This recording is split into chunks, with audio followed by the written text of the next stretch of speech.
नमस्कार। आज हम लोग स्वच्छंदतावादी काव्य चिंतन और वर्ड्सवर्थ के बारे में पढ़ेंगे। वर्ड्सवर्थ का जन्म 1770 ईस्वी में हुआ था और इनका निधन हुआ 1850 में। 18वीं सदी के उत्तरार्ध में पश्चिम में मानवीय जीवन और बौद्धिक चिंतन में युगांतकारी परिवर्तन आया।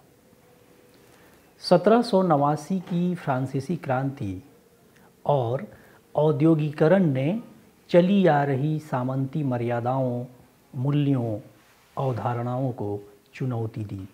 1789 की फ्रांसीसी क्रांति की ज़मीन तैयार करने में जिन दार्शनिकों की भूमिका थी, मसलन रूसो, वाल्तेयर, मॉन्टेस्क्यू, इन लोगों की विचारधाराओं का, इनकी मान्यताओं का असर दूरगामी पड़ा। फ्रांसीसी क्रांति ने एक तरफ अभिजात्यवादी सामंती मूल्यों को दरकाया, तो दूसरी तरफ औद्योगिकरण ने बड़े पैमाने पर पारंपरिक समाज के मूल्यों को, गांव और परिवार के भीतर के मूल्यों को तोड़ा। इसी दौर में नव्य शास्त्रवादी चिंतन की बजाय स्वच्छंदतावाद का जन्म और विकास हुआ। नव्य शास्त्रवादी चिंतन का संबंध अभिजात्यवाद से था, लिहाजा इसके स्थान पर फ्रांसीसी क्रांति के मूल्य और औद्योगिकरण की प्रक्रिया के बाद पनपे नए मूल्यों, मर्यादाओं ने स्वच्छंदतावाद की ज़मीन तैयार की। वर्ड्सवर्थ मूलतः कवि थे। ऐसा कहते हैं कि वे स्वभाव से कवि थे, पर साहित्यिक ज़रूरत की वजह से उन्हें आलोचना धर्म का निर्वाह करना पड़ा। वर्ड्सवर्थ ने 1790 में लगभग 20 साल की आयु में फ्रांस और इटली की यात्रा की। उन्हें एक तरफ आल्प्स पर्वत के प्राकृतिक सौंदर्य ने आकर्षित किया, तो दूसरी तरफ उनके मनोमस्तिष्क पर, उनके युवा दिमाग पर फ्रांस की क्रांति और उससे पैदा हुए विचारों का भी असर पड़ा। इस प्रकार वर्ड्सवर्थ की वैचारिक परवरिश में प्राकृतिक सौंदर्य के साथ साथ क्रांतिकारी, बदलावकारी विचारों का असर देखा जा सकता है। 1795 ईस्वी में वर्ड्सवर्थ की दोस्ती एक ऐसे व्यक्ति से हुई जिसने उनके साहित्यिक धारणाओं को मजबूत बनाने में मदद की। वह व्यक्ति थे सैमुअल टेलर कॉलरिज। इन दोनों की साहित्यिक मान्यताएं, इन दोनों के सोचने का ढंग आरंभिक दिनों में एक जैसा था। ये दोनों नव्य शास्त्रवादी चिंतन को चुनौती के तौर पर देख रहे थे और उससे असहमत भी थे। अपनी सामान्य मान्यताओं के आधार पर वर्ड्सवर्थ और कॉलरिज ने काव्य रचना की योजना बनाई। असल में ये दोनों युवा अपने दौर की साहित्यिक मान्यताओं से भिन्न ख्याल रखते थे। 1798 ईस्वी में जब वर्ड्सवर्थ करीब 28 साल के थे, लिरिकल बैलेट्स नाम से इन दोनों का साझा संग्रह प्रकाशित हुआ। पश्चिमी साहित्य के इतिहास में इस संग्रह का बेहद महत्वपूर्ण स्थान है। इस संग्रह के प्रकाशन के बाद अंग्रेजी साहित्य की दुनिया, साहित्यिक चिंतन वही नहीं रह गया जो इसके पहले था। लिरिकल बैलेट्स नाम से प्रकाशित इस संग्रह में कुल 23 कविताएं थीं और इसमें 19 कविताएं वर्ड्सवर्थ की थीं। सिर्फ 4 कविताएं उनके मित्र कॉलरिज की थी। इस संग्रह की भूमिका कॉलरिज को लिखनी थी। कॉलरिज के जीवन और उनके साहित्य के अध्येताओं का मानना है कि वे अव्यवस्थित थे, जीवन में अनुशासन का अभाव था, लिहाजा वे इसकी भूमिका लिख नहीं पाए। इस संग्रह की भूमिका लिखी वर्ड्सवर्थ ने। वर्ड्सवर्थ 1798 के पहले संस्करण की बेहद संक्षिप्त भूमिका लिखी और इसका शीर्षक दिया एडवर्टीजमेंट। आप शीर्षक से समझ सकते हैं कि वे अपनी मान्यताओं को विज्ञापित कर रहे थे। दरअसल इन दोनों की साहित्यिक मान्यताओं की विज्ञप्ति है यह संक्षिप्त भूमिका। लिरिकल बैलेट्स के नाम से कुछ बातें स्पष्टतया जाहिर होती है। यह अनायास नहीं है कि इन दोनों लोगों ने अपने साझा संग्रह का नाम लिरिकल बैलेट्स रखा। लिरिक यानी प्रगीत, और प्रगीत का संबंध स्वच्छंदतावाद से है। बैलेड का मतलब है गाथा गीत, और इसका रिश्ता शेक्सपियर और पूर्ववर्ती लोक परंपरा में विकसित काव्य रूप से है। इस प्रकार आप कह सकते हैं कि अपने संग्रह के नाम से एक तरफ इन्होंने प्रगीत के साथ अपना संबंध स्थापित किया। प्रगीत के साथ संबंध करने का मतलब कि रोमांटिक भावधारा से रिश्ता बनाया, और दूसरी तरफ बैलेड रखकर शेक्सपियर जैसे महान रचनाकारों और दूर अतीत की लोक परंपरा से भी अपना रिश्ता बनाया। पहले संस्करण की संक्षिप्त भूमिका में वर्ड्सवर्थ ने नवीन भावबोध और काव्य भाषा का पक्ष रखा। उन्होंने बताया कि हमारा भावबोध किस मायने में अपने समकालीनों और पूर्ववर्तियों से निकट अतीत से भिन्न है। उन्होंने अपनी भिन्नता का रेखांकन किया। इसके साथ ही वर्ड्सवर्थ ने अपनी काव्य भाषा का पक्ष रखा। उन्होंने लिखा कि यह कविताएं प्रयोग के तौर पर हैं। इन कविताओं के जरिए हमने यह जानने का प्रयास किया है कि समाज के निम्न और मध्य वर्ग में प्रचलित बोलचाल की भाषा में, आम फाहम की भाषा में काव्य रचना मुमकिन है अथवा नहीं। वर्ड्सवर्थ और कॉलरिज ने असल में सामान्य लोगों की बोलचाल की भाषा में जन सामान्य की भाषा का काव्य रूपांतरण किया। काव्य भाषा के तौर पर आम फाहम की भाषा को स्थापित किया। स्पष्ट है कि विषय वस्तु और काव्य भाषा दोनों इस संग्रह का नया था, और यह नयापन कुछ लोगों को आकर्षित कर रहा था तो कुछ लोगों को चुनौती भी पेश कर रहा था। लिहाजा इसका समर्थन भी होना था और विरोध भी, और वह हुआ भी। लिरिकल बैलेट्स कि इस भूमिका का वही महत्व है जो महत्व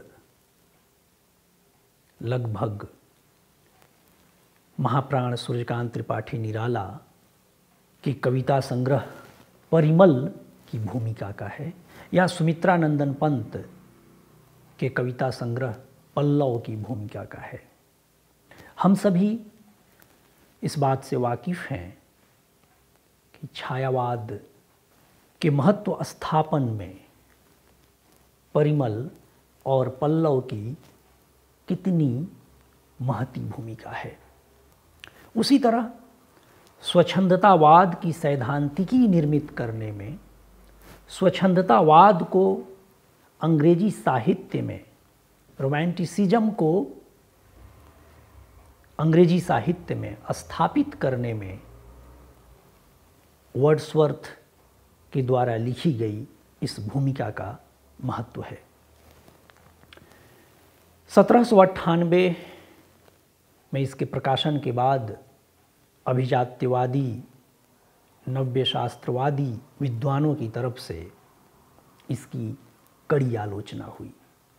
लिहाजा 2 साल बाद जो इसका संस्करण छपा, यानी 1800 ईस्वी में लिरिकल बैलेट्स का जो दूसरा संस्करण प्रकाशित हुआ, उसमें वर्ड्सवर्थ ने लंबी भूमिका लिखकर अपनी मान्यताओं पर नव अभिजात्यवादी, नव शास्त्रवादी विद्वानों के द्वारा लगाए गए आरोपों का जवाब दिया। इस भूमिका को स्वच्छंदतावादी आंदोलन का, रोमांटिक मूवमेंट का घोषणा पत्र कहा जाता है। इस दूसरे संस्करण में वर्ड्सवर्थ ने जो लंबी भूमिका लिखी, उसमें अपने तर्कों को और दुरुस्त किया, अपने पक्ष को और मजबूती से सामने रखा। यही भूमिका प्रीफेस टू लिरिकल बैलेट्स नाम से अंग्रेजी साहित्य में सुख्यात, सुप्रसिद्ध हुई।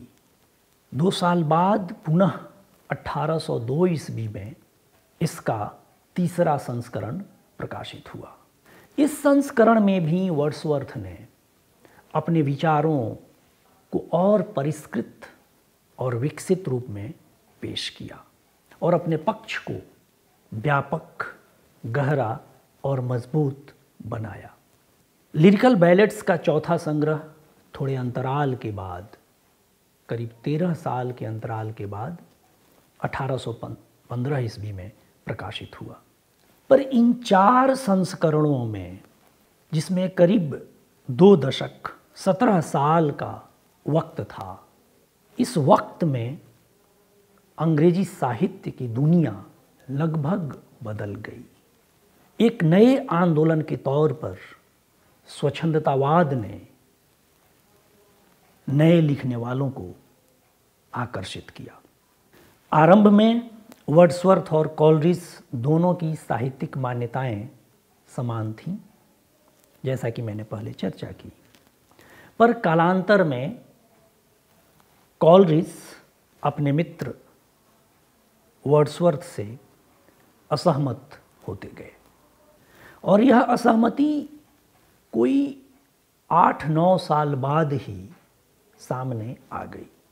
1807 ईस्वी में कोलरिज ने बायोग्राफिया लिटरेरिया प्रकाशित की और इस ग्रंथ में उन्होंने वर्ड्सवर्थ की साहित्यिक मान्यताओं का, या ऐसे कहें कि अपने साझा संग्रह में दर्ज विचारों का, लिरिकल बैलेट्स चूँकि इन दोनों का साझा संग्रह था और उसकी भूमिका वर्ड्सवर्थ ने लिखी थी, तो उस भूमिका के जरिए निर्मित सैद्धांतिकी का खंडन किया। वर्ड्सवर्थ ने लिरिकल बैलेट्स की भूमिकाओं के माध्यम से कविता को परिभाषित किया। ऐसा लगता है कि जैसे हिंदी के महान आलोचक आचार्य रामचंद्र शुक्ल ने अपने निबंध कविता क्या है को कई दफ़े लिखा। वैसे ही वर्ड्सवर्थ लिरिकल बैलेट्स की भूमिका को बार बार दुरुस्त कर रहे थे, परिमार्जित कर रहे थे और अपने पक्ष को मजबूती से साहित्य समुदाय के पास प्रस्तुत कर रहे थे। वर्ड्सवर्थ ने इन भूमिकाओं में, यानी उसके तीनों चारों संस्करणों में, कविता को परिभाषित किया, उसके प्रयोजन पर प्रकाश डाला, काव्य भाषा संबंधी मत का प्रतिपादन किया और इस प्रतिपादन से, इस सैद्धांतिकी के निर्माण से 18वीं सदी की अभिजात्यवादी साहित्यिक मान्यताओं, सिद्धांतों और धारणाओं को मजबूत चुनौती मिली।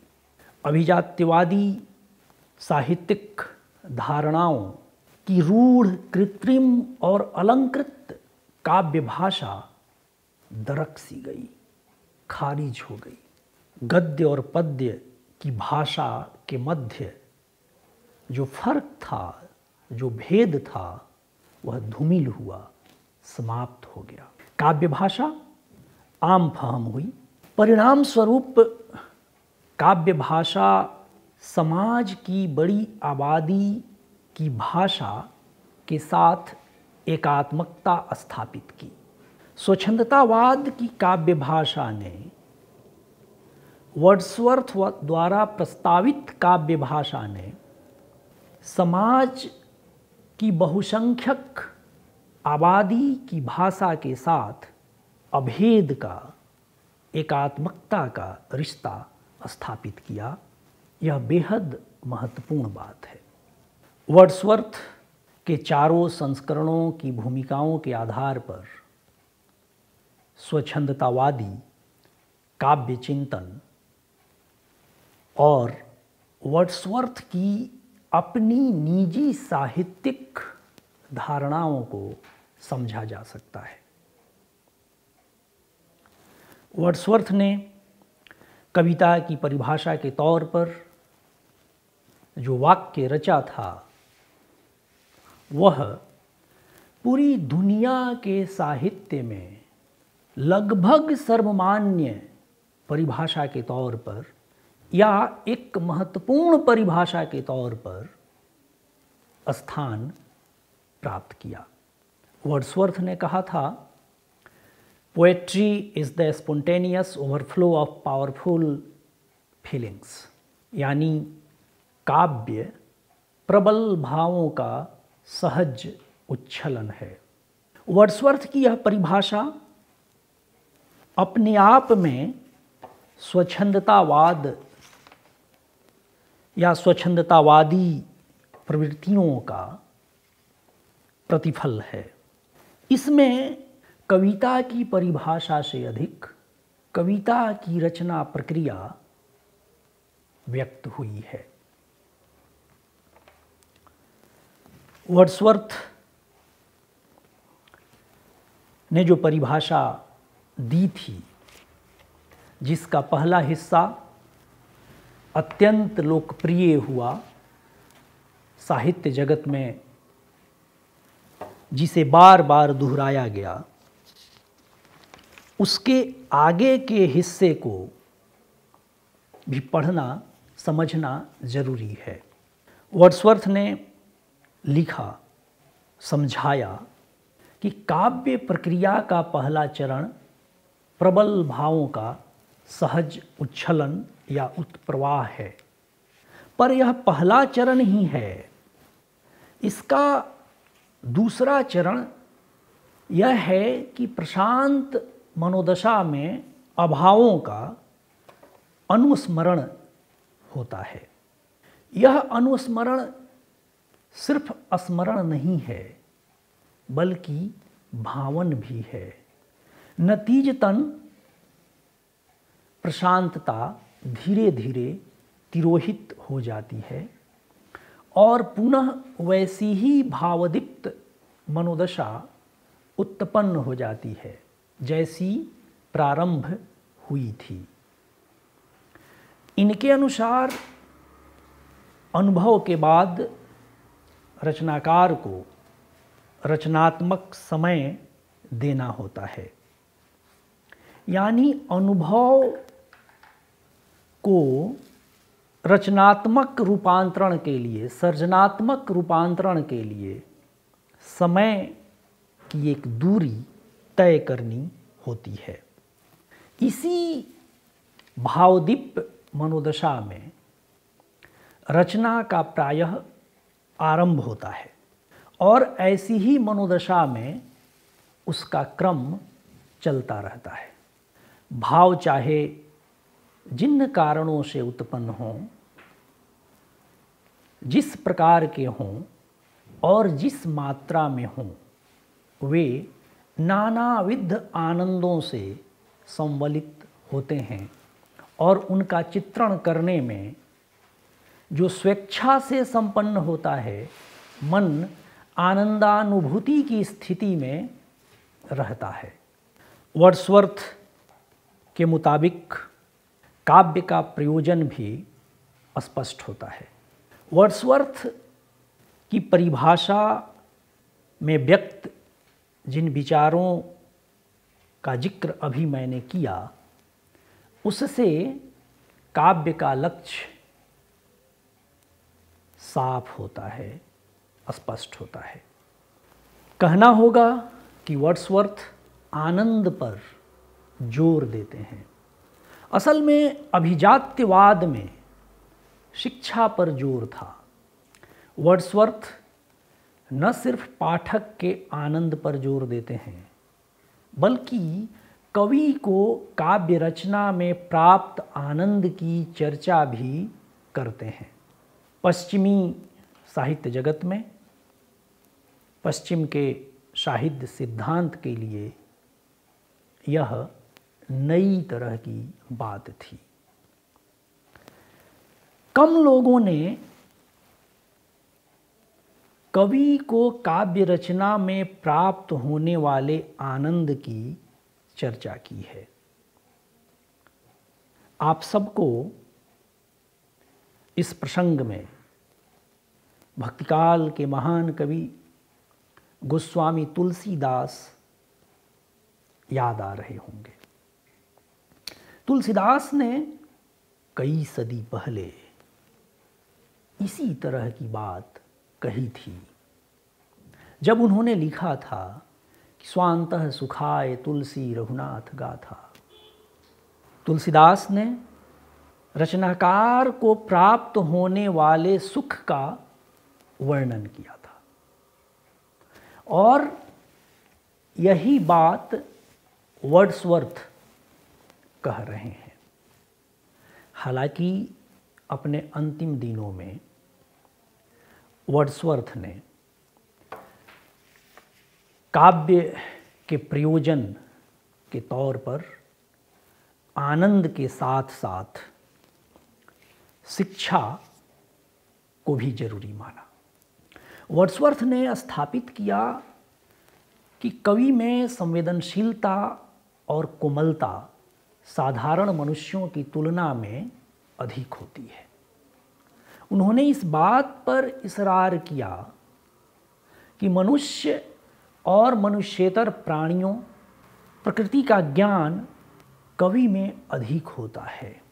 कवि की चेतना साधारण मनुष्यों की अपेक्षा वस्तुओं के निरीक्षण और ग्रहण में अधिक समर्थ होती है। इस लिहाज से यह कहा जा सकता है कि वर्ड्सवर्थ कवि का दर्जा सामान्य मनुष्यों से ऊपर समझते हैं। वे कहते हैं कि कवि अपनी भावनाओं और इच्छाओं से स्वयं भी आनंदित आह्लादित होता है और दूसरों को भी करने में सक्षम होता है। वे अपने नैसर्गिक गुणों को निरंतर अभ्यास के जरिए विकसित करते हैं। वे यानी कवि। वर्ड्सवर्थ के मुताबिक कवि अपने विचारों और अनुभवों को किसी तात्कालिक बाह्य उत्तेजना के बिना भी जब चाहें अपने भीतर उत्पन्न कर सकते हैं और उसे अभिव्यक्ति भी प्रदान कर सकते हैं। वर्ड्सवर्थ ने अपने दौर में काव्य और विज्ञान के मध्य चल रहे विवाद में भी हस्तक्षेप किया। असल में उस दौर में औद्योगिक क्रांति की वजह से विज्ञान का महत्व सर चढ़कर बोल रहा था।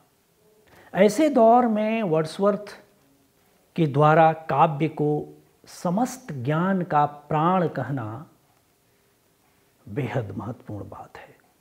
उन्होंने काव्य को समस्त ज्ञानों की सूक्ष्म आत्मा माना और कहा जोर देकर कि विज्ञान की तरह काव्य को सत्य प्रतिपादित करने वाला माना जाना चाहिए। वर्ड्सवर्थ के मुताबिक विज्ञान का सत्य बाह्य जगत को बताता है, काव्य का सत्य बाह्य ज्ञान के साथ साथ आंतरिक ज्ञान को भी द्योतित करता है, उजागर करता है।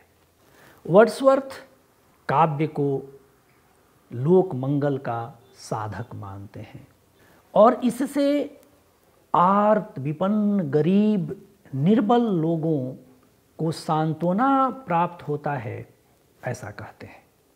वर्ड्सवर्थ ने काव्य वस्तु के साथ काव्य भाषा को जनसाधारण से जोड़ा था।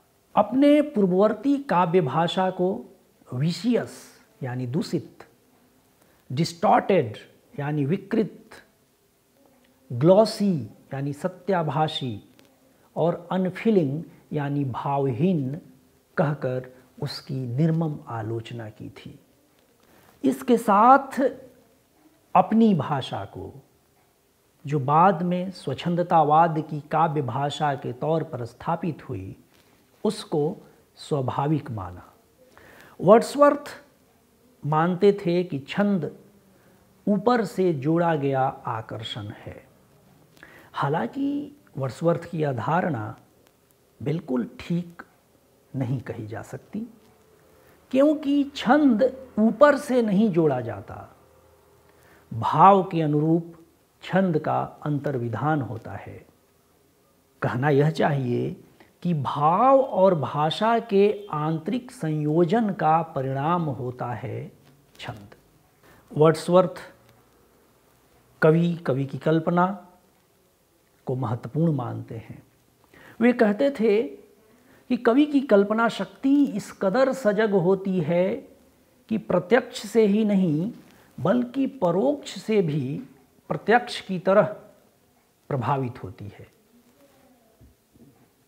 आशय यह कि कवि की कल्पना शक्ति वास्तविक घटनाओं के समान अवास्तविक घटनाओं की भी सजीव कल्पना करने में सक्षम होती है और इस कल्पना शक्ति की वजह से अवास्तविक घटनाएं, वस्तुएं वास्तविक प्रतीत होती हैं। मुख्तसर में, संक्षेप में हम कह सकते हैं कि लिरिकल बैलेड्स की घोषणा के साथ उसकी भूमिका में दर्ज अपने सैद्धांतिक मान्यताओं की वजह से वर्ड्सवर्थ ने अंग्रेजी साहित्य की दुनिया बदल दी थी, एक नए साहित्य आंदोलन का, काव्य आंदोलन का आरंभ किया था। बहुत शुक्रिया आपका।